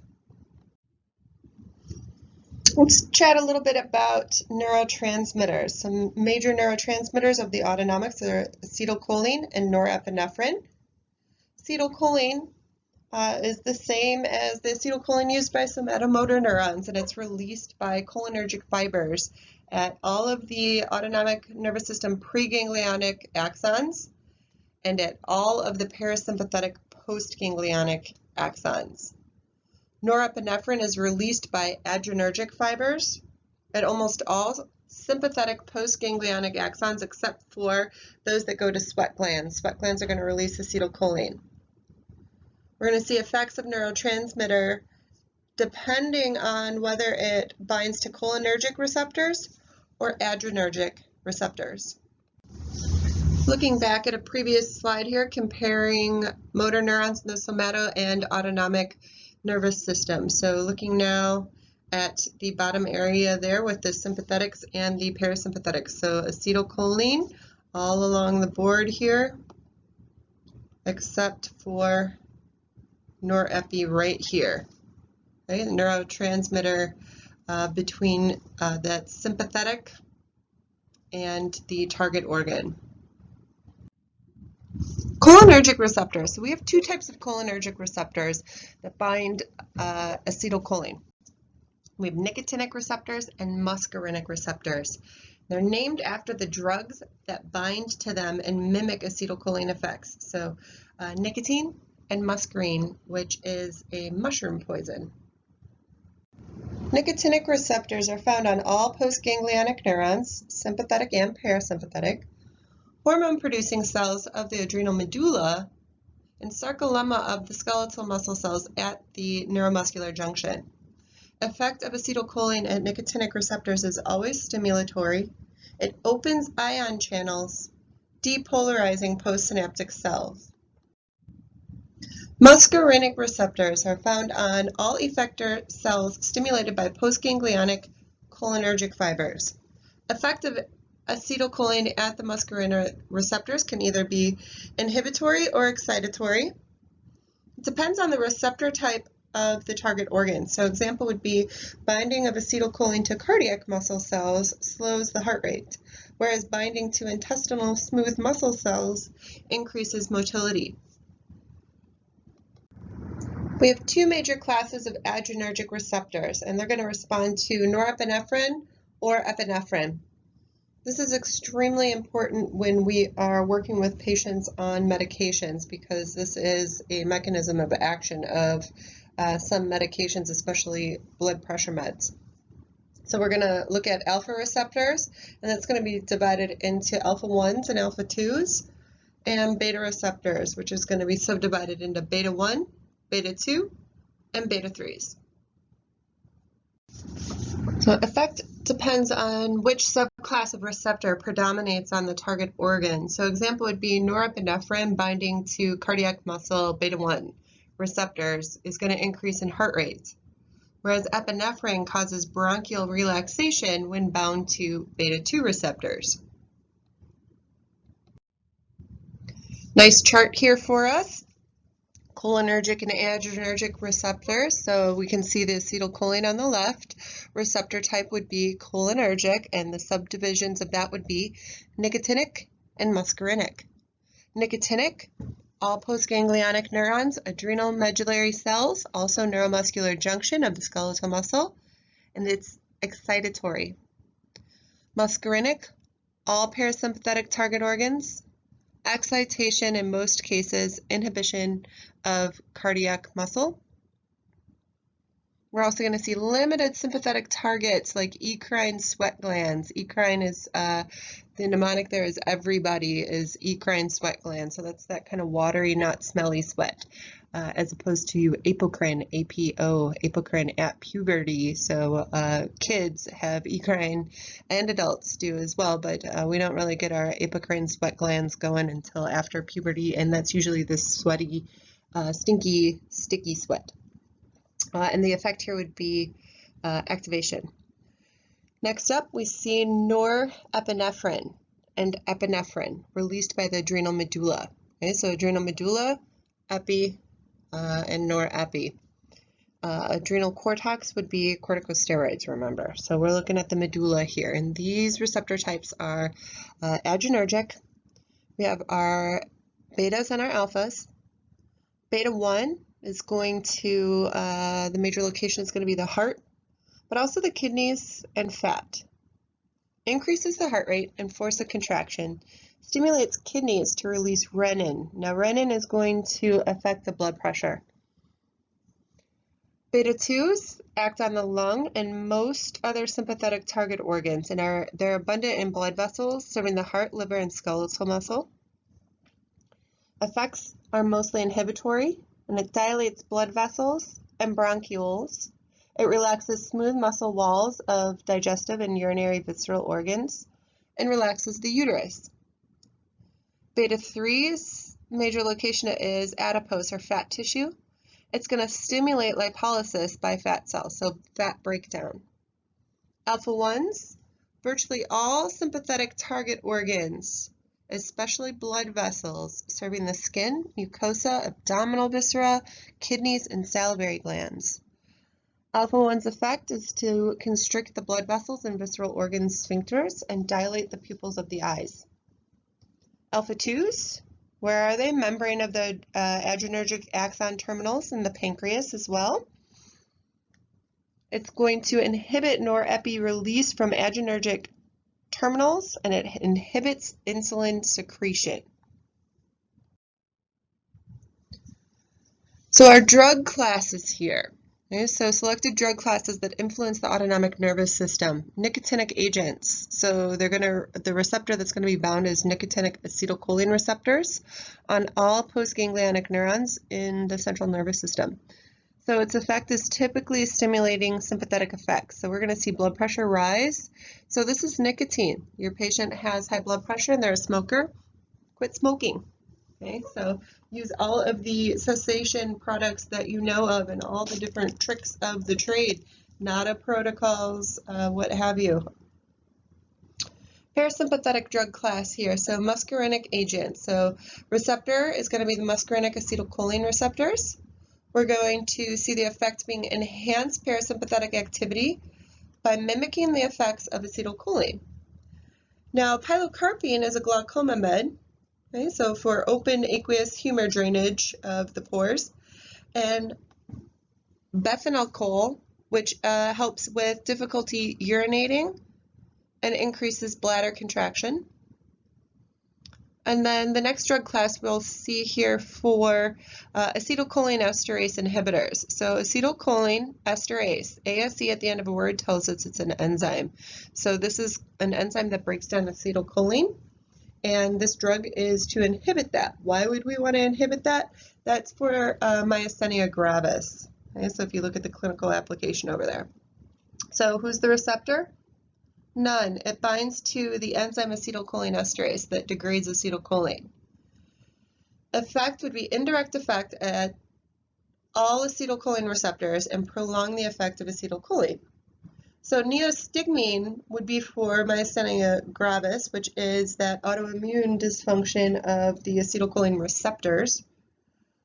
And then we see sarin, okay, sarin gas, biological warfare gas, so similar to widely used insecticides and used as chemical warfare agent. Drug class sympathomimetic, so it's mimicking the sympathetic system here. So this is binding to the adrenergic receptors, and we see enhanced sympathetic activity by binding to adrenergic receptors or increasing norepi release. And one of the examples is going to be albuterol. So that's for asthma. It's going to dilate the bronchioles by binding to the beta-2 receptors. We're going to see phenylephrine, which is a nasal decongestant. Okay, so think Mahuang or ephedra. Okay, so cold nasal decongestant, alpha-1 receptors. Sympatholytic agents are going to respond to, or receptors are going to be the adrenergic receptors. The effects are going to be a decreased sympathetic activity by blocking adrenergic receptors.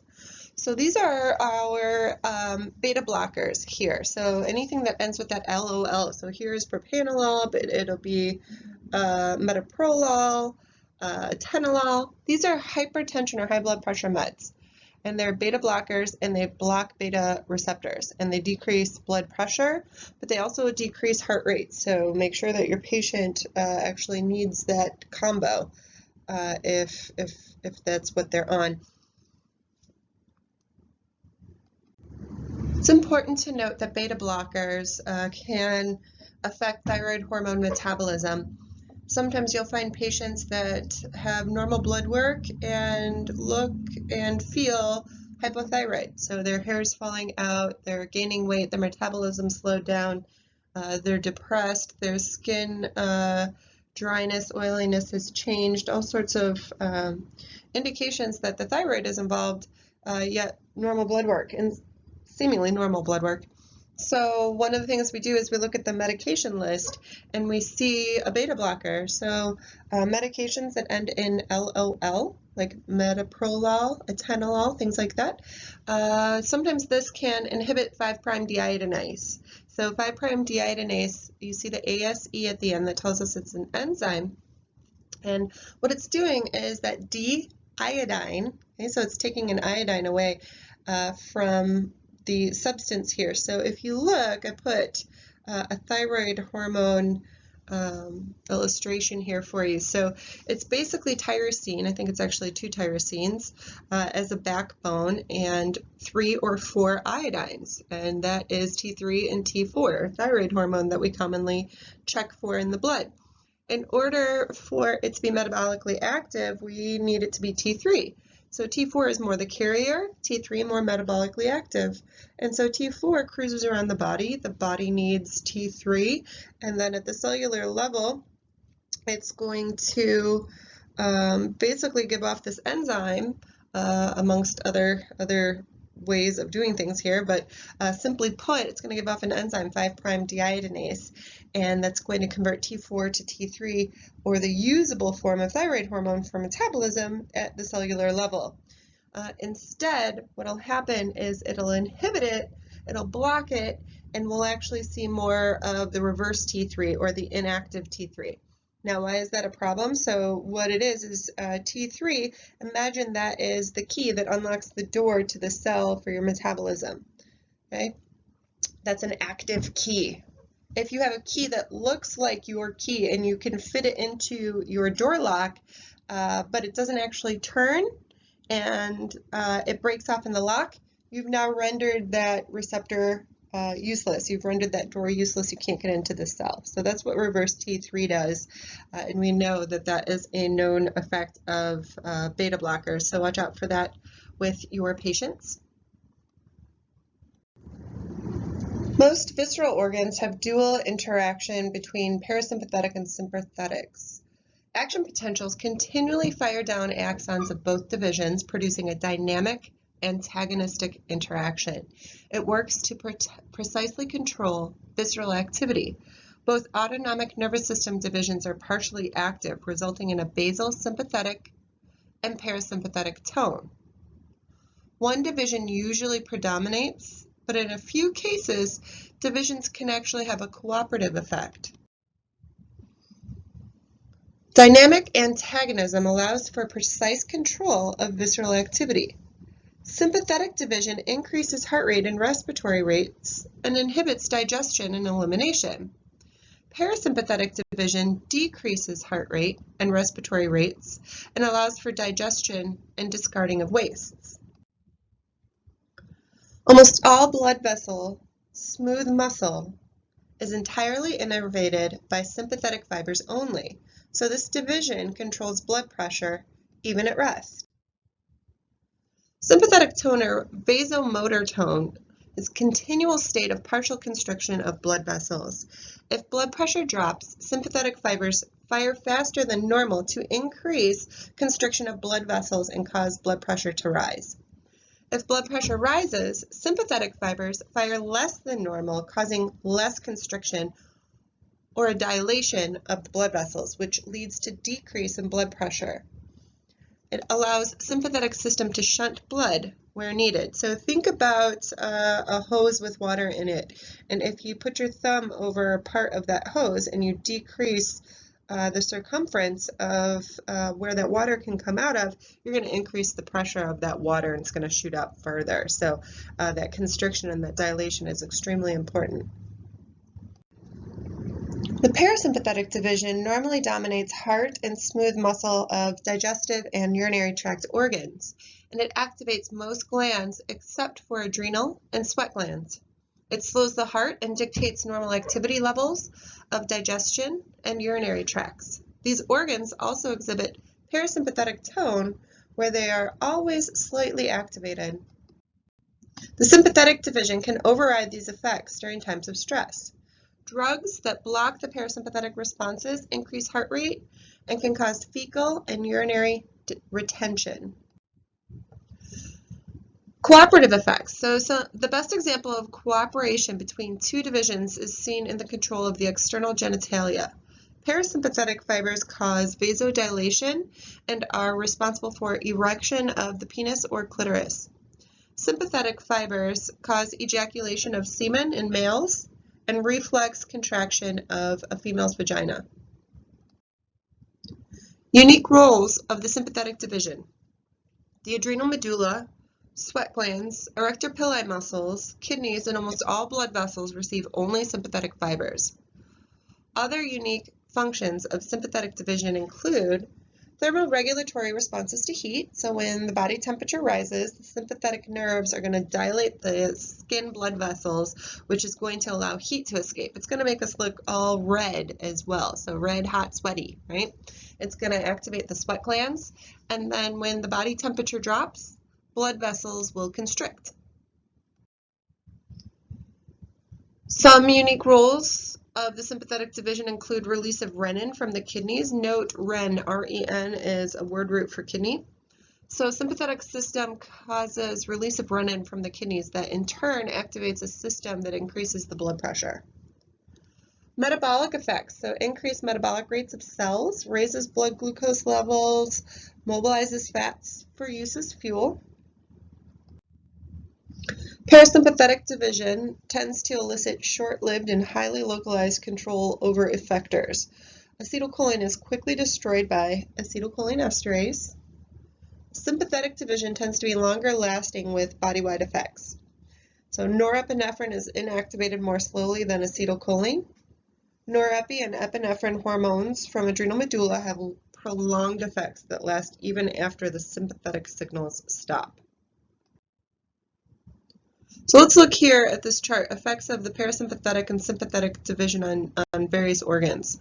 So on the eye, parasympathetics, that's going to constrict the pupil. We're going to see a small pupil. So it stimulates the sphincter pupillae muscles. Sympathetic, we're going to see a dilated pupil.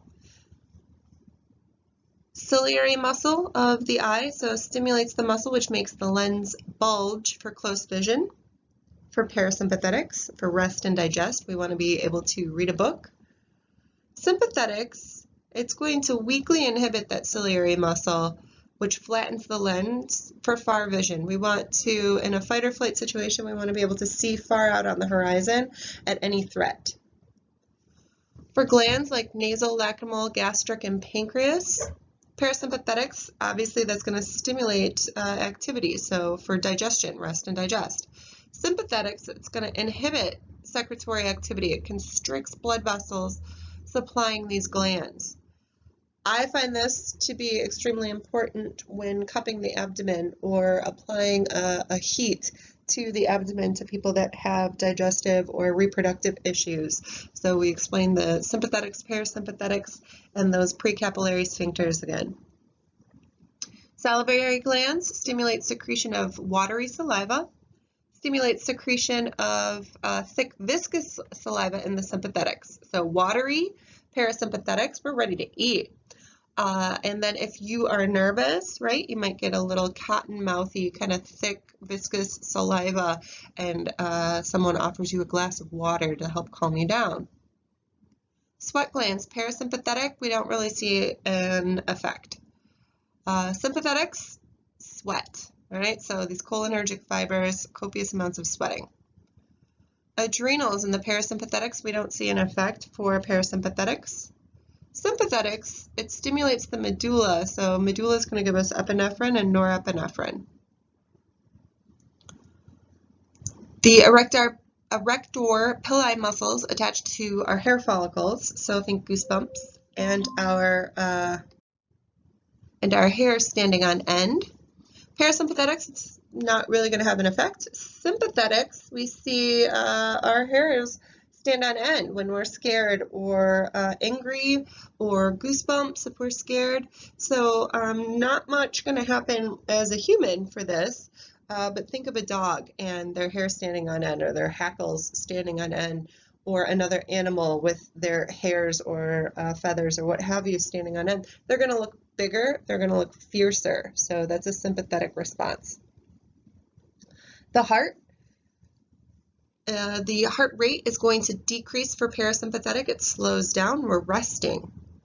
The heart rate for a sympathetic response goes up, and it's more forceful. That's why the beta blockers work on that aspect. Okay? So it's going to decrease heart rate and force of the heartbeat, which in turn will decrease blood pressure. The coronary blood vessels, not really a parasympathetic response happening there, but the sympathetics are going to dilate the blood vessels, and we're going to see vasodilation of coronary blood vessels. Parasympathetic effects on the urinary bladder and urethra. So we see contraction of smooth muscle of the bladder wall, and it relaxes the urethral sphincter, and it's going to promote voiding or urinating. Sympathetic effects, it relaxes smooth muscle of the bladder wall, constricts urethral sphincter, and inhibits urination. For the lungs, the parasympathetic effect is going to be constriction of bronchioles. Sympathetic is going to dilate the bronchioles, so we use sympathetic agents in order to help with asthma.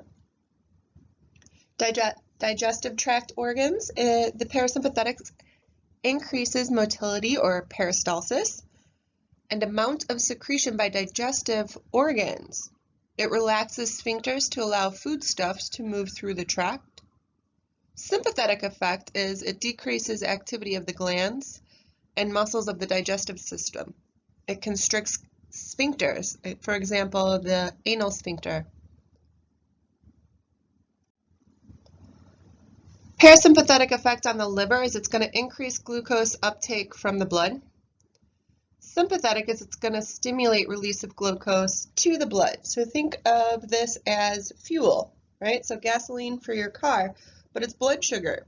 So think of the effects that this would have on blood sugar if someone is in this sympathetic state over and over again. And so what's going to happen here is we are going to see diabetes a lot more with this autonomic nervous system dysregulation. Parasympathetic effect on the gallbladder is going to see excitation. So gallbladder stores, concentrates, and excretes bile in response to fatty foods. So parasympathetic, rest and digest. Gallbladder contracts to expel bile. Sympathetic, it's going to inhibit it. So the gallbladder is relaxed. We don't want all of that energy going to the digestive organs in the sympathetic response. Parasympathetic effect on the kidney, there's really no effect on the kidney. Sympathetic, it promotes renin release, which is going to help cause vasoconstriction and increase blood pressure and decrease urine output. So the kidneys regulate urine output in order to regulate blood pressure. More water in the system, higher the blood pressure. So a diuretic is going to increase urination or decrease the water in the system, in the blood vessels.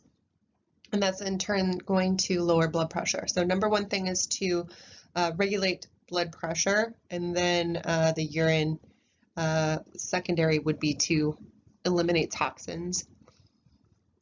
Target organ, penis. So the parasympathetics is going to cause erection or vasodilation, so increased blood flow to this area. And then sympathetic is going to cause ejaculation. So reproduction requires both for both the penis and the vagina clitoris. So parasympathetics to cause the erection or vasodilation of the clitoris, increases vaginal lubrication, and then the sympathetic would be to cause the vagina to contract. Blood vessels, parasympathetics, little to no effect. Sympathetics, it constricts most blood vessels to increase blood pressure. Remember the finger on the hose analogy that we saw? Constricts vessels to the abdominal viscera and skin to divert blood to the muscles, brain, heart when necessary. Epinephrine or adrenaline weakly dilates blood vessels to skeletal muscles during exercise.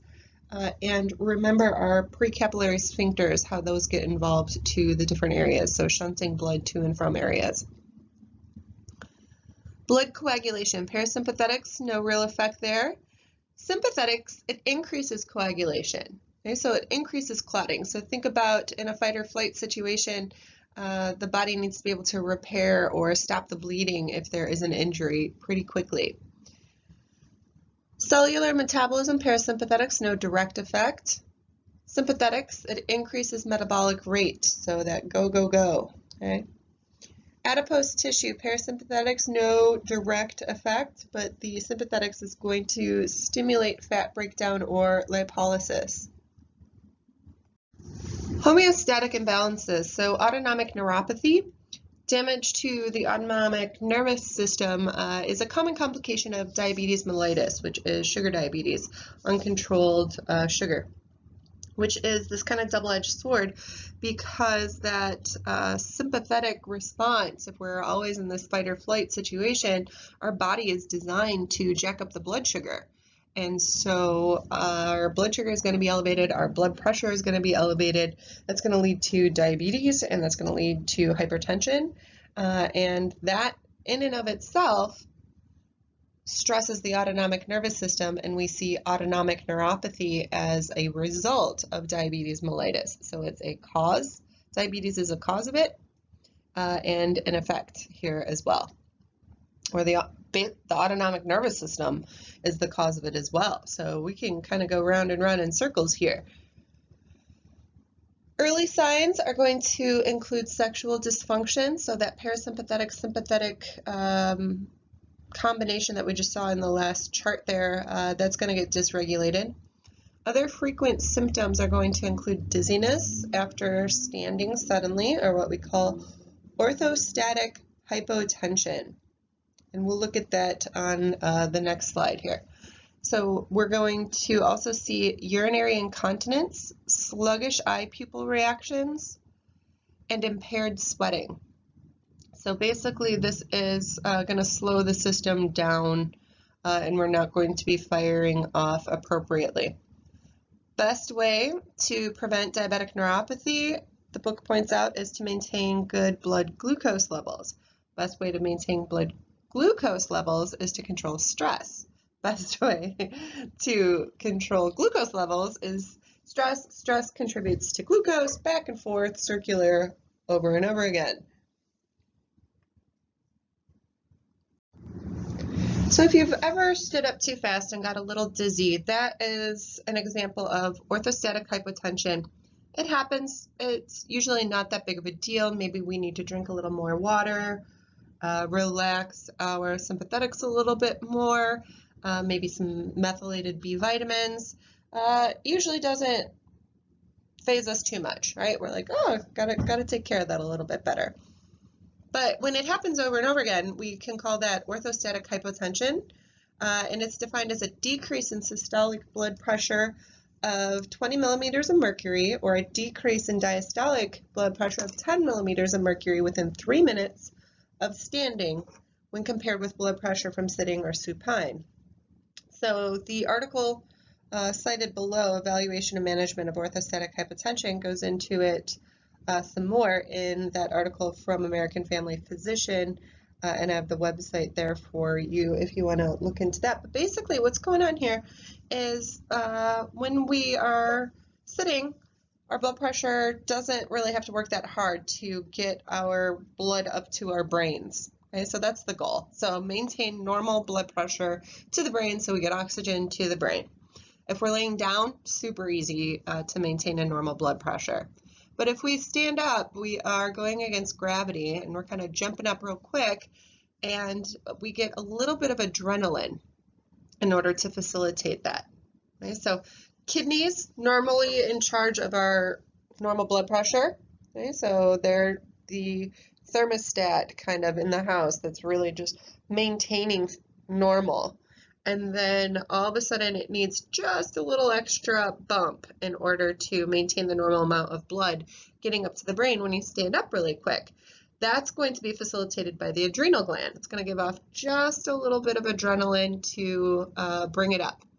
Okay? And then it's going to come back down. So you can try this with a pulse ox at home and hang out for a little while nice and restful, and have the pulse ox on your finger and then jump up real quick, see what happens to your heart rate. Okay, so you can check and see what happens to your blood pressure as well. So that little bit of adrenaline might actually, most of the time, brings up that heart rate just a little bit and then brings it right back down. Maybe you're totally even keeled and that's great, but more often than not you might see just a little elevation there, and that's normal. Orthostatic hypotension can be blamed on adrenal fatigue. So that's kind of a term that we usually use in natural health and adrenal insufficiency. For some reason, Western medicine, not really a big fan of that one, but I'm a big fan of it. I think that it would make sense that the adrenals would fatigue out just like anything else in the body can fatigue out if we abuse that system. And orthostatic hypotension is a good indicator that the adrenals need to be nourished a little bit more. Control of autonomic nervous system function. So it's under the control of central nervous system centers in the brain. So we're looking at the brainstem and the spinal cord, hypothalamus, and cerebral cortex. Hypothalamus is generally main integrative center of the autonomic nervous system activity. So hypothalamus, when we think of this, we think of where neural becomes endocrine, we think of hormones, and we think of the connection it has with the limbic system and how our emotions can change our blood pressure or our heart rate and react to stressful situations and the fear response. Cerebral input may modify autonomics, but does so subconsciously. It works through the limbic system, again, that emotional system that structures on the hypothalamic centers. Brainstem and spinal cord control. So we see brainstem reticular formation appears to exert most direct influence over the autonomics. The medullary centers regulate heart rate and blood vessel diameter, so blood pressure through that, as well as GI activities. Midbrain controls muscles of the pupil and the lens, so the eye. Spinal cord controls defecation and micturition, so urination, but are subject to conscious override, so we can kind of override that with our thoughts. Hypothalamic controls. So the anterior region controls the parasympathetic functions. Posterior hypothalamus directs the sympathetics. So anterior, parasympathetic, posterior, sympathetic. Control may be direct or indirect through the reticular system or the spinal cord. Centers of hypothalamus controls heart activity, blood pressure, temperature of the body, water balance, endocrine activity, emotional responses, rage, fear, pleasure, activated through the limbic system, signaling hypothalamus to activate fight or flight. So we'll get into the specifics of the hypothalamus when we go through the limbic system chapter. Here is a precursor to that limbic system chapter. So just to show you where that is, that hypothalamus below the thalamus, it's kind of anterior to the thalamus as well, more so than just below. But you can see it in purple there in the picture. And then all of these kind of jelly bean looking things are the nuclei of the hypothalamus. And we will get into that when we go through the limbic system. I just wanted to show it to you here so you could see the hypothalamus and how intricate it really is. And then you can see how it kind of goes down. It looks like a drop. 2 drops are coming off of that. That's the pituitary gland and the infundibulum, or the stalk to that pituitary gland. Cortical controls. Connections of hypothalamus to the limbic lobe allow cortical influence on the autonomic nervous system. We see voluntary cortical control of some visceral activities is possible, and we look at things like biofeedback. So biofeedback, bio means life, right? So feedback of what's going on with our bodies here. So awareness of physiological conditions with the goal of consciously influencing them.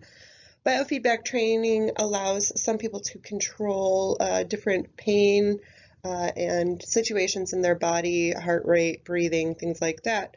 It seems kind of mystical and kind of magical and out there, but think about it, it's really not. So it's a pulse ox, right? So it's a blood pressure monitor. It is a glucose monitor. So what are you doing if your heart rate is up?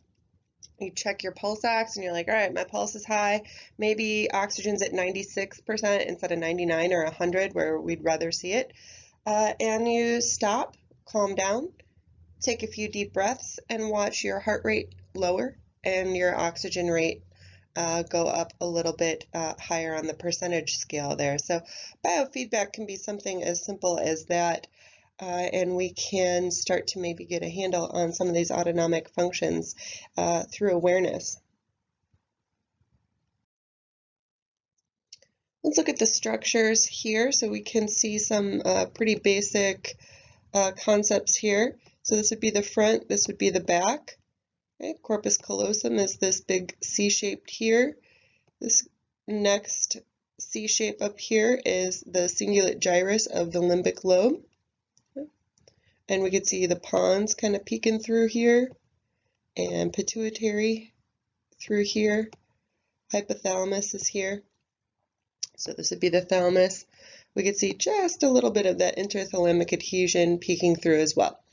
Okay, so let's erase this and make sure that we get to what the picture is telling us here. Great. So cerebral cortex, or this frontal lobe, remember frontal lobe is, we say that's executive function, or where our personality lives is in the frontal lobe. Advanced thought, decision-making, logic, things like that. So like teenagers don't really have an advanced, fully developed frontal lobe, so decision-making processes might be a little erratic there.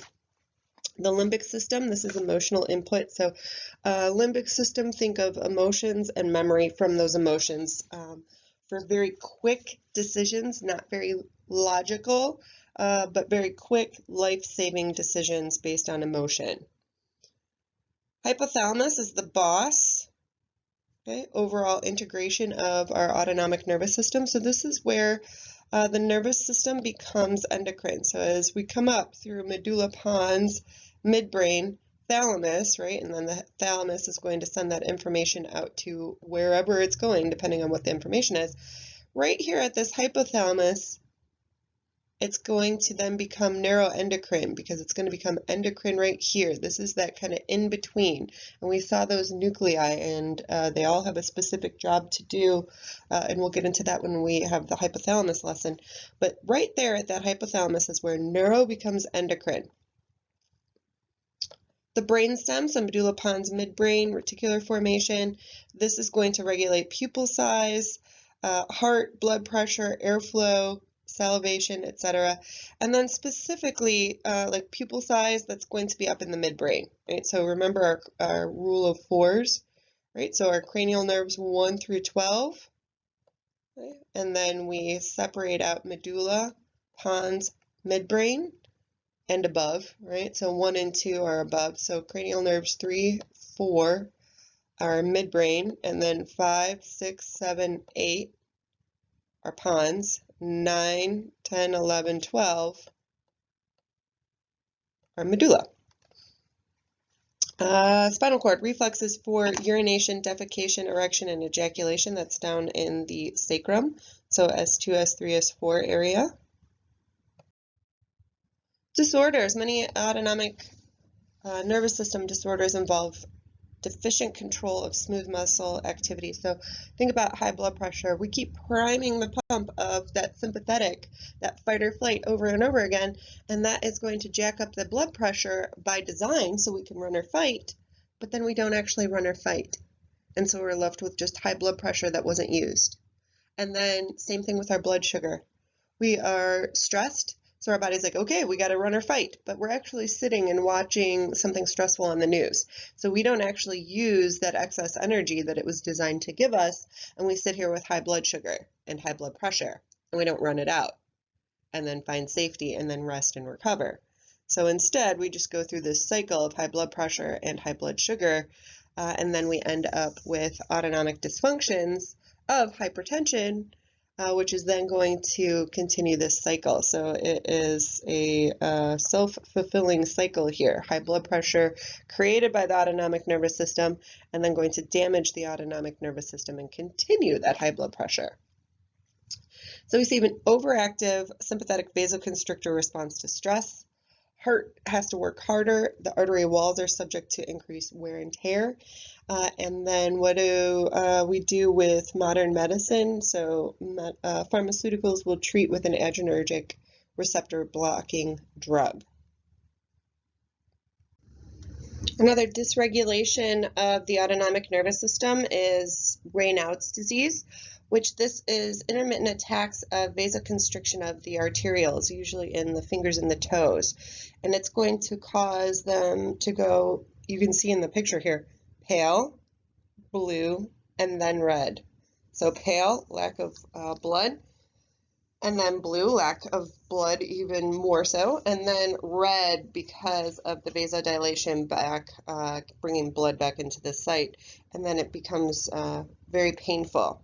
It can be initiated by cold or emotional disturbances or sometimes just unknown reasons. And medically, they're going to treat this with vasodilators. My mnemonic there is PBR, pale, blue, red. That's the order that it goes in. So pale, then blue, then red, or white, blue, and red.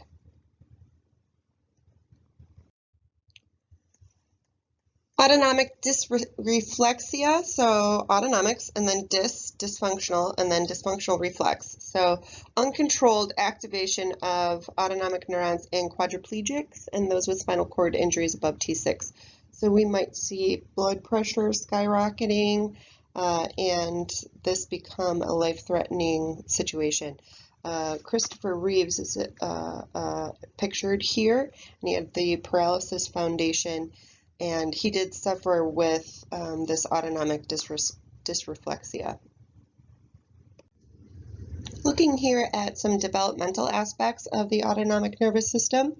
So autonomic nervous system preganglionic neurons come from the neural tube, and you could see the picture to the right there where it's coming from neural plate and then kind of dipping down, becoming the groove, and then the furthest one down at the bottom is the neural tube, that purple there. Okay, so that's going to be central nervous system.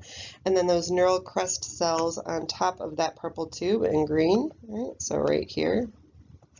are the neural crest cells, and that's going to be a peripheral nervous system. So autonomic nervous structures in the periphery are coming from those neural crest cells as well. So nerve growth factor and signaling chemicals aid in axonal pathfinding to these target organs. So we just have these chemicals that are going to allow for growth towards wherever they're going. During youth, if we see autonomic nervous system impairments, it's going to usually be due to some sort of injury. And then on the other side of things, so the autonomic nervous system efficiency is going to decline in old age, partially due to structural changes at the preganglionic axon terminals. Some more effects on aging. So autonomic nervous system, again, starting to kind of decline. So we might see constipation, dry eyes, frequent eye infections because of those dry eyes. Sexual dysfunction is common. Orthostatic hypotension, or that they get up too quick and get dizzy, hypotension is common, so low blood pressure after position changes. Pressure receptors are less responsive to the blood pressure changes. The kidney and the adrenal glands aren't responding as quickly as well. Cardiovascular centers fail to maintain normal, healthy blood pressures. That concludes our lesson on the autonomic nervous system. As promised, I was talking about the article at the end here about transcendental meditation and the idea of restful alertness. So throughout our autonomic nervous system lesson, we keep talking about fight or flight and rest and digest. There's got to be some sort of middle ground, right? So we shouldn't just walk around stressed all the time and then eat and sleep. So what is the actual goal if we weren't hitting these super highs and super lows, right? So I found this paper and I really like the idea of this restful alertness. So if you look at this functional MRI image, the red is where there's more heat or energy or electricity or stimulation, and then the blue is signifying where it's quieter. So I'm going to go ahead and read an excerpt of this paper to you. It's cited at the bottom there, so you can read it for yourself if you like. The restfully alert state gained during transcendental meditation is more than a concept, said a co-author of this study, Fred Travis, MD, with the Center for Brain Consciousness and Cognition at the Maharishi University of Management in Iowa. These blood flow patterns give a physiological picture of the reality of restful alertness in the mind and body. The study group consisted of 16 women with an average of 34 years of transcendental meditation practice. They were tested as they meditated for 10 minutes while the blood flow in their brain was monitored using functional MRI. Scans showed an increase in blood flow in the brain's prefrontal cortex associated with attention and primary functions such as decision-making, reasoning, working memory, inhibition, and reward anticipation. This signals the mind is alert and is common during other forms of meditation as well. So note the picture there, that's the red area. Unlike other meditation practices, authors found transcendental meditation produced a decrease in blood flow to the pons and the cerebellum. That's the blue area in the picture. The low activity in the pons, an area that controls arousal, breath, and heart rate, indicated a decrease in brain activity in the area and supports the transcendental meditation experience of a deeply silent mind and rested body. By using the mind in a specific way, restfulness follows, said lead author Michelle Mahone with the California School of Professional Psychology. While this may seem contradictory, this finding is compatible with other research supporting the meditation could be key to balancing the autonomic nervous system and improving quality of life. Thank you. That concludes our lesson today on the autonomic nervous system. As always, I am available for any questions, comments, concerns, or just to say hi and maybe discuss something that we were talking about here today. So thank you, and I will see you for the next lesson.